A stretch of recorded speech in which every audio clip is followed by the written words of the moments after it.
আমি কড়া বার্তা দিচ্ছি, ভারতের কোনো মিডিয়া বাংলাদেশ নিয়ে যদি প্রপাগান্ডা ছড়ায়, বাংলাদেশে ভারতের কোনো মিডিয়া চলতে দেওয়া হবে না।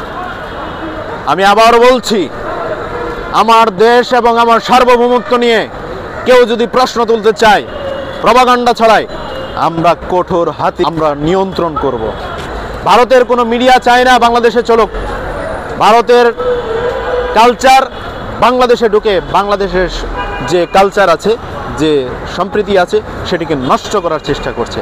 ভারত বারংবার তাদের মিডিয়ার মধ্য দিয়ে এদেশের মানুষকে উস্কে দেওয়ার একটি চেষ্টা করছে, ধর্মীয় সম্প্রীতিকে ভেঙে দেওয়ার চেষ্টা করছে। তাই বলছি, ভারতের মিডিয়ার প্রত্যেকটি কর্মী এবং দায়িত্বশীল ব্যক্তিদেরকে আপনারা সাবধান হয়ে যান। যদি আমাদের পদক্ষেপ গ্রহণ করতে হয়, সেটি কিন্তু আপনাদের জন্য ভয়ঙ্কর হবে। আমরা ভারতের মিডিয়া বন্ধ করে দিতে বাধ্য হব।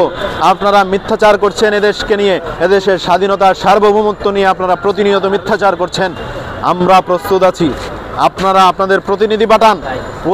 প্রতিনিধি না পাঠিয়ে আমাদের সাথে যে ধরনের আচরণ করছেন, সেটিকে মিডিয়া বলে না, বরং সেটিকে সার্কাস পার্টি বলে, হলুদ মিডিয়া বলে। আপনারা হলুদ মিডিয়ার আচরণ করছেন এবং ভারতের প্রত্যেকটি নেতা কর্মীদেরকে হুঁশিয়ারি করে বলছি, আপনারা আমাদেরকে নিয়ে মিথ্যাচার করবেন না। আপনারা সঠিক তথ্য জানেন না, যদি জানতে চান আমাদের দেশে আসুন, কিন্তু মিথ্যাচার করে আমাদের দেশের সম্প্রীতিকে ভেঙে দেওয়ার চেষ্টা করবেন না। আমরা আপনাদেরকে সম্মান করি, সেই সম্মানের জায়গাটুকু আপনাদের ধরে রাখতে হবে। আমরা মনে করি আপনারা একটি আলাদা রাষ্ট্র, স্বাধীন রাষ্ট্র, কিন্তু আপনারা যদি আমাদেরকে স্বাধীন এবং আলাদা আরেকটি সার্বভৌম রাষ্ট্র না মনে করেন, সেটি আপনাদের জন্য ভয়ঙ্কর হবে। আমরা যে কোনো সিদ্ধান্ত নিতে প্রস্তুত আছি।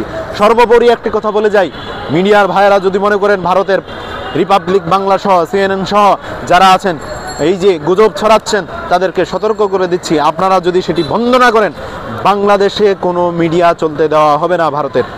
ভারতের কোনো গণমাধ্যম চলতে দেওয়া হবে না। আমরা সেটিকে প্রতিহত করব।